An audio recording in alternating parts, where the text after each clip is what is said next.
Episode 3 वहीं से शुरू होता है जहां पिछला एपिसोड एंड हुआ था। एलिया शॉपिंग करने के बाद अपने घर पर आ जाती है और तभी उसकी बड़ी बहन आकर उसे गले लगा लेती है। एलिया की बड़ी बहन का नाम है मारिया। इसके बाद कमरे में जाकर मारिया एलिया से पूछती है, तुम मुझे कुछ उदास लग रही हो, बताओ क्या हुआ। एलिया कहती है, कुछ नहीं। मारिया कहती है, तुम मेरी आंखों को धोखा नहीं दे सकती, बताओ क्या हुआ। अब एलिया बताती है कि अपनी शॉपिंग के दौरान मैं कूजे और उसकी बचपन की दोस्त से मिली। ये बात सुन मारिया कहती है, सच में। उसकी बात आते ही तुम बहुत उतावली हो जाती हो। आखिरकार कोई तो ऐसा लड़का आया जो तुम्हारे दिल की धड़कनें बढ़ाने में कामयाब रहा हो। ये बात सुन एलिया कहती है, पता नहीं आप क्या सोच रहे हो, लेकिन आप जैसा भी सोच रहे हो वैसा कुछ नहीं है, हम तो बस दोस्त हैं। मारिया पूछती है, तो तुम्हारी दोस्ती कैसे हुई? जितना मैं जानती हूँ तुम्हें तो आलसी लड़के बिल्कुल पसंद नहीं। और इसके बाद आलिया बताती है, आज से लगभग 6 साल पहले रशिया के व्लादिवोस्टॉक में एक स्कूल और यहाँ एक क्लास की टीचर बच्चों को ग्रुप्स में बंटने को कहती हैं ताकि वो एक रिपोर्ट तैयार कर सकें और सबसे अच्छी रिपोर्ट देने वाले को एक प्राइज मिलेगा। और इसी क्लास में थी हमारी एलिया, मेरा मतलब कूजे की एलिया। इसके बाद एलिया कुछ बच्चों के साथ अपनी टीम बनाती है। इसके बाद एलिया फूलों के एक शॉपकीपर के पास आकर उससे कहती है, हमें अपने स्कूल के एक प्रोजेक्ट के लिए लोकल बिजनेस के ऊपर रिपोर्ट तैयार करनी है। और इसी तरह एलिया अलग अलग दुकानों में जाकर अपनी रिपोर्ट तैयार करने लगती है। लेकिन उसे बाद में पता चलता है कि उसकी बाकी की टीम ने अपना काम करना शुरू ही नहीं किया, क्योंकि उन्हें लग रहा है कि अभी उनके पास काफी वक्त है, क्योंकि ये रिपोर्ट अगले हफ्ते सबमिट करनी है। और वो एलिया से भी यही कहते हैं कि ये तो बस एक रिपोर्ट है, तुम्हें इसके लिए इतना परेशान होने की कोई जरूरत नहीं है और तुम तो नोट्स भी बना रही हो। लेकिन उनकी बातें सुनकर एलिया उन पर चिल्ला पड़ती है, आखिर तुम लोग काम को सीरियसली क्यों नहीं लेते। लेकिन इसी के चलते उनके बीच झगड़ा हो जाता है। टीचर वहाँ आकर उन्हें रोकती है। अब क्लास से सभी बच्चों के जाने के बाद भी एलिया अपना काम करती है। लेकिन एक हफ्ते बाद टीचर अनाउंस करती है कि सबसे अच्छी रिपोर्ट ग्रुप बी की है और ये ग्रुप एलिया का नहीं है। इस बात का एलिया को बहुत बुरा लगता है। इसके बाद वो घर जाते हुए यही सोच रही थी, काश दूसरों ने भी अपना काम सीरियसली किया होता। नहीं, शायद से मैं गलत सोच रही हूँ। मुझे कभी दूसरों पर भरोसा करना ही नहीं चाहिए था। दूसरों पर भरोसा करने का मतलब होता है हमेशा उदास रहना।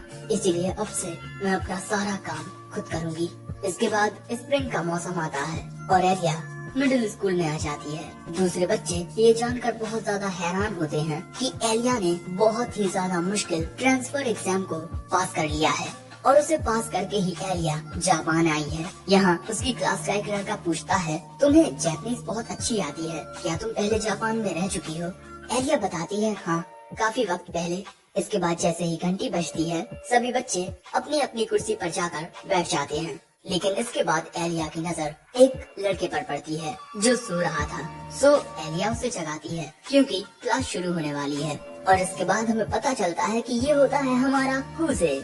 इसके बाद एलिया कहती है, हेलो, मेरा नाम एलिसा मिखाइलोवा कूजो है, नाइस टू मीट यू। कूजे भी अपना इंट्रोडक्शन देता है, लेकिन तभी अपने दोस्त हिकारू को देखकर कहता है, अरे मुझे तो पता ही नहीं था कि तुम भी इस क्लास में हो।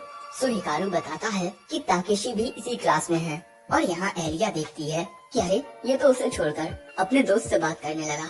और अगले सब्जेक्ट के दौरान एलिया को पता चलता है कि कूजे अपनी बुक लाना भूल गया, इसीलिए वो हिकारू से उसकी बुक शेयर करने को कहता है। और इसके बाद पीई क्लास में वो देखती है कि कूजे दौड़ में सबसे पीछे रह गया है और अगले सब्जेक्ट के दौरान कूजे क्लास के दौरान सोता है।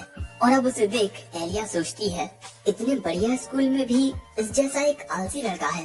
अब इसके बाद मौसम बदलता है, वक्त आता है स्कूल फेस्टिवल का जो 14 दिन बाद है, जिसमें इनकी क्लास हॉन्टेड हाउस करने वाली है। इसीलिए बच्चे इस फेस्टिवल की तैयारियों की वजह से काफी परेशान होने लगते हैं।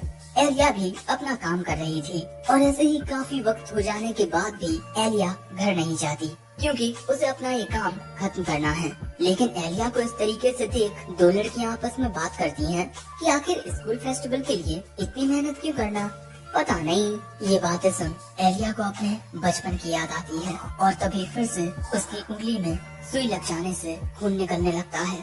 लेकिन इसके बाद एलिया अपनी उंगली पर बैंडेज लगाकर कहती है, मैं अपना काम खत्म करूंगी, चाहे कुछ हो जाए, भले से ही मैं हमेशा अकेली रहूं। लेकिन तभी क्लास में एंट्री लेता है कूजे। एलिया पूछती है, तुम यहाँ क्या कर रहे हो कूजे? वो कहता है, बस अपना थोड़ा काम करने आया हूँ। वैसे तुम्हें भी अब घर चले जाना चाहिए, कल हम सभी एक साथ मिलकर इस काम को खत्म कर देंगे। एलिया कहती है, मैं अपना काम खत्म करने के बाद ही घर जाऊंगी। ये बात सुन कूजे एलिया को बताता है कि जो हैंडीक्राफ्ट क्लब है वो हमारे कॉस्ट्यूम बनाने के लिए राजी हो गया है। देखो, मेरे पास रात भर स्कूल में रुकने की इजाजत भी है। ये सब देख एलिया पूछती है, आखिर तुमने ये सब कैसे किया?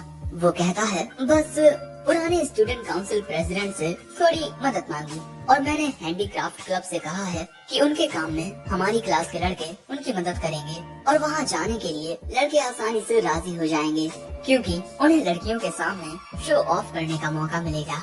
इसीलिए अब तुम्हें भी घर चले जाना चाहिए, यहाँ इतनी मेहनत करने की कोई जरूरत नहीं है। लेकिन ये बात सुन एलिया चिल्लाकर कूजे से कहती है, आखिर तुम्हारे कहने का मतलब क्या है? मैं किसी चीज को इतना बेहतर बनाना चाहती हूँ जितनी मुझ में क्षमता है, और मैं अपने काम को बेस्ट बनाना चाहती हूँ। मैं जानती हूँ कि ये सब मैं अपने ईगो की वजह से कर रही हूँ, और मैं ये बात भी समझती हूँ कि इस काम को लेकर जितनी मैं सीरियस हूँ उतना तुम लोग नहीं हो, और इसीलिए मैं इस काम को पूरा करने की इतनी ज्यादा कोशिश कर रही हूँ। क्या मेरा ये सब करना गलत है? कूजे कहता है, तुम इतनी मेहनत गलत चीजों पर कर रही हो। स्कूल फेस्टिवल का मतलब होता है पूरी क्लास का एक साथ किसी चीज पर काम करना। इसीलिए इन चीजों पर मेहनत करने के बजाय तुम्हें इस बात पर ध्यान देना चाहिए कि किस तरह तुम पूरी क्लास को काम करने के लिए मोटिवेट कर सकती हो। लेकिन शायद मेरी ये बातें तुम्हें और भी गुस्सा दिलाएंगी, इसीलिए मुझे माफ कर दो। और मैं ये बात भी जानता हूँ कि तुम अपना बेस्ट करने की कोशिश कर रही हो। लेकिन कूजे की ये बात सुन एलिया वहाँ से अपना बैग लेकर जाते हुए कहती है, मैं जा रही हूँ। लेकिन जाते हुए एलिया इसी बारे में सोच रही थी कि आखिर उसकी प्रॉब्लम क्या है। अब इसके अगले दिन ताकेशी पूरी क्लास से कहता है, हम सभी आज पूरी रात स्कूल फेस्टिवल की तैयारियां करेंगे और साथ ही कुछ मजेदार गेम्स भी खेलेंगे। हम लोग अपनी प्री फेस्टिवल पार्टी करेंगे। और उसकी बातें सुन पूरी क्लास मोटिवेट हो जाती है। अब इसके बाद पूरी क्लास अपनी जी जान से स्कूल फेस्टिवल की तैयारियां करने लगती है, जिसमें 6 दिन बाकी हैं। और एलिया को घोस्ट बनाया जाता है, और यहाँ इस काम से एलिया भी खुश होती है। और इसके बाद फेस्टिवल का दिन आ जाता है और हॉन्टेड हाउस में एलिया और बाकी सब भूत बनकर आ जाते हैं, और उनके डरावने दिखने की वजह से काफी बच्चे उनसे डरकर भाग भी रहे थे, और इसीलिए उनकी क्लास को बेस्ट अट्रैक्शन अवार्ड मिलता है। ये सब देख एलिया काफी हैरान होती है। वैसे इसके बाद रात में बच्चे साथ में डांस करते हैं, लेकिन एलिया दूर से ही ये सब देख रही थी, और तभी उसे सामने कूजे दिखता है। वो एलिया से कहता है, सच में इस स्कूल में काफी सारे ओल्ड फैशन बिहेवियर्स हैं। स्कूल फेस्टिवल के बाद इस तरीके से डांस कौन करता है? लेकिन इसके बाद एलिया कूजे के बगल में ही बैठ जाती है।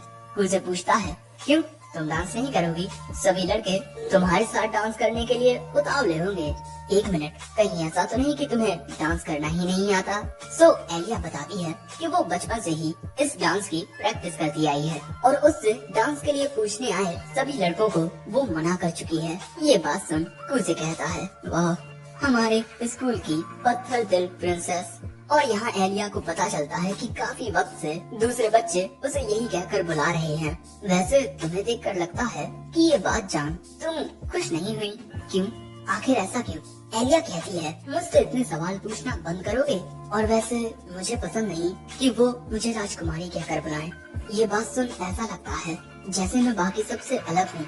ये बात सच है कि मैं काफी अच्छे लुक्स और टैलेंट के साथ पैदा हुई हूँ, लेकिन इस वजह से मैंने कभी कोशिश करना कम नहीं किया, और अगर कोई मुझे प्रिंसेस बुलाएगा तो वो मेरे सारे एफर्ट्स को इग्नोर कर रहा है जो मैंने यहाँ तक पहुँचने के लिए किए हैं। ये बात सुन कूजे कहता है, तो ठीक है, मैं तुम्हें ऐसा कुछ नहीं कहूँगा। लेकिन इसके बाद एलिया कहती है, शुक्रिया कूजे, तुम सही थे और मैं गलत। अगर मैं सब कुछ अकेले करने की कोशिश करती तो कभी भी स्कूल फेस्टिवल को इस तरीके से एक्सपीरियंस नहीं कर पाती। वैसे उस दिन तुम पर चिल्लाने के लिए भी मुझे माफ कर देना। मुझे कहता है, अरे कोई बात नहीं, मैंने तो बस मामूली सा पेपर वर्क किया है, तुमने और ताकेशी ने मुझसे बहुत ज्यादा काम किया है। सो एलिया कहती है, लेकिन मैं तुमसे माफी मांगकर तुम्हारा शुक्रिया अदा करना चाहती हूँ। क्या मैं तुम्हारे लिए कुछ कर सकती हूँ? कुछ देर सोचने के बाद कुजे कहता है, रशिया में कोई तो ऐसा कस्टम है जहाँ लोग दूसरों को उनके स्पेशल निकनेम से बुलाते हैं, तो तुम्हारे नाम का निकनेम क्या बनेगा? एलिया कहती है, ज्यादा सोचो मत, मेरी फैमिली मुझे एलिया कहकर बुलाती है।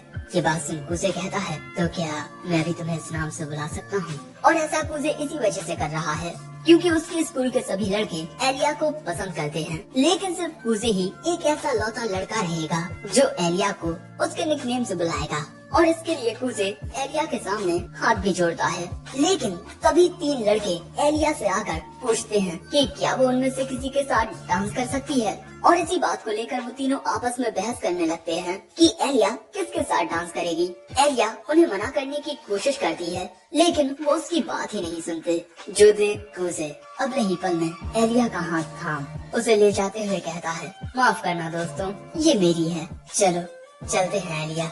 और इस वक्त जब कुजे एलिया का हाथ थाम उसे ले जा रहा था, एलिया का दिल बहुत तेजी से धड़कने लगा था। इसके बाद कुजे एलिया से कहता है, तुम बचपन से ही ये डांस सीखती आई हो, है ना? तो चलो देखते हैं तुम इस डांस में कितनी अच्छी हो, प्रिंसेस। सो अब एलिया भी कुजे के साथ डांस करने लगती है। लेकिन अगले दिन जब एलिया स्कूल आती है तब कुजे उसे फिर से सोया हुआ मिलता है। लेकिन जागने के बाद कुजे कहता है, तुम मुझे ऐसे क्यों घूर रही हो जैसे मैं कचरा हूँ? वो कहती है, क्योंकि तुम कचरे ही हो। लेकिन इसके बाद वो रशियन में कहती है, कल रात तुम कितने कूल लग रहे थे मुझे, और अब तो अब समझे कि आखिर क्यों एलिया कुजे को पसंद करने लगी थी। वैसे अब ये सारी बातें सुनकर मारिया कहती है, वाह क्या कहानी है तुम्हारी, मेरे तो दिल को छू गई। तुम कह रही थी कि तुम दोनों के बीच ऐसा कुछ नहीं है, लेकिन तुम्हारी कहानी को सुनकर लगता है जैसे ये कोई लव स्टोरी हो। सो एलिया कहती है, हम बस दोस्त हैं। वो कहती है, हाँ, दोस्ती से प्यार तक का सफर मेरा भी एक ऐसा ही हम सफर था। और इसके बाद मारिया एक लॉकेट में किसी की तस्वीर दिखाती है और इसके बाद कहती है, वक्त आने पर जो लड़के हर एक चीज को संभाल लेते हैं वो सच में सितारों की तरह चमकते हैं। एलिया कहती है, हाँ, वक्त आने पर उस पर भरोसा किया जा सकता है। और इसके बाद मारिया अपने प्यार के बारे में बताने लगती है कि किस तरह उसके प्यार ने उसे एक कुत्ते से बचाया था। लेकिन तभी एलिया मारिया को रोक कर कहती है, आप ये प्यार की बातें करना बंद करोगी? वैसे इसके बाद अगले दिन स्कूल में कुजे स्टूडेंट काउंसिल ऑफिस में आता है यूकी के बदले मदद करने के लिए, क्योंकि आज यूकी स्कूल नहीं आई। और यहाँ उसकी मुलाकात मारिया से होती है, एलिया की बड़ी बहन और स्टूडेंट काउंसिल सेक्रेटरी। कुजे भी अपने बारे में बताकर कहता है, मैंने सुना आपको शॉपिंग जाने के लिए किसी की मदद चाहिए। सो मारिया कहती है, तुम एलिया के दोस्त हो तो मेरे भी दोस्त हुए, इसीलिए तुम मुझे माशा कहकर बुलाओ। सो अब कुजे उसे माशा कहकर बुलाता है। लेकिन अगले ही पल में माशा कुजे का हाथ थाम कहती है, हाँ, तुमने फिर से बहुत अच्छा किया। लेकिन अगले ही पल में वो कुजे को घूरते हुए उससे पूछती है, तुम्हारा पूरा नाम क्या है? वो बताता है, कुजे मासाची का। और ये बात सुनते ही माशा के लिए वक्त एक लम्हे के लिए थम सा जाता है। तभी प्रेसिडेंट पूछते हैं कि आखिर बात क्या है। सो अगले ही पल में माशा उसका हाथ छोड़ कहती है, अरे माफ करना। और इसके बाद वो वहाँ से रशियन में जाते हुए कहती है, अब हमें चलना चाहिए। कुजे पूछता है, क्या कहा तुमने? वो कहती है, माफ करना, मैंने कहा अब हमें चलना चाहिए। और इसके बाद ये दोनों आ जाते हैं शॉपिंग करने के लिए। कुजे माशा की शॉपिंग कराने आया है, लेकिन तभी माशा की नजर एक सॉफ्ट टॉय पर जाती है। ये तो बिल्कुल एलिया की तरह है। आइडिया कैसा रहेगा अगर हम हर एक स्टूडेंट काउंसिल ऑफिसर को रिजेंबल करने वाला एक स्टफ टॉय खरीदें? कुजे कहता है, लड़कियों का तो अलग है, लेकिन क्या प्रेसिडेंट को ये पसंद आएंगे? लेकिन तभी माशा प्रेसिडेंट के लिए एक उन्हीं के जैसा दिखने वाला लायन निकालती है। लेकिन इसके बाद कुजे उसे समझाता है कि ये सब खरीदने की कोई जरूरत नहीं है। सो माशा उसकी बात मान लेती है, लेकिन वो अपने लिए ये बिल्ली तो खरीदती ही है, क्योंकि ये उसे एलिया की याद दिलाती है। शॉपिंग करने के बाद ये दोनों जाने लगते हैं और कुजे सोच रहा था, क्या ये हमेशा ऐसी ही हरकतें करती है? इसके बाद ये एक दुकान के सामने आते हैं और यहाँ माशा वो स्टफ टॉय कुजे को देते हुए कहती है, एलिया का ध्यान रखना। और इसके बाद वो कहती है तुम दोनों साथ में बहुत अच्छे लगते हो। और इसके बाद वो साथ में उन दोनों की फोटो खींचने की कोशिश करती है, लेकिन कुजे मना कर देता है। वैसे इस दुकान में माशा कुछ चाय खरीदने के लिए आई है। माशा यहाँ कुजे से पूछती है। कुजे कहता है मुझे इन सब चीजों के बारे में कुछ ज्यादा नहीं पता। और वो मन में कहता है यूकी इन चीजों के बारे में मुझसे बहुत ज्यादा जानती है। हमारी माँ ने उसे बहुत कुछ सिखाया है, लेकिन मैं हमेशा अपने पिता के साथ रहा, क्योंकि छोटी उम्र से ही कुजे के माँ बाप अलग रहने लगे थे। कुजे अपने पिता के साथ और यूकी अपनी माँ के साथ। वो ये सब सोच ही रहा था कि तभी माशा उससे कहती है क्या हुआ कुजे, तुम मुझे बहुत दर्द में लग रहे हो। और इसके बाद वो कुजे के करीब जाकर कहती है चिंता मत करो, ओके। और माशा के ऐसा करने से कुजे को एक बड़ी ही रिलैक्सिंग और जानी पहचानी सी फीलिंग आती है। लेकिन तभी माशा उसकी पीठ पर गरम चाय लगा देती है और कुजे के हड़बड़ाने से माशा के हाथ से चाय का कप छूट जाता है। और इन दोनों को इस तरीके से करीब देख हम देखते हैं कि एलिया की डॉल को गुस्सा आ रहा होता है। और इसी के साथ ये एपिसोड एंड हो जाता है। वीडियो पसंद आया हो तो लाइक करना, चैनल पर नए आए हो तो सब्सक्राइब करते जाना, कमेंट करके अपने ओपिनियन शेयर जरूर से करना। And in the end sayonara.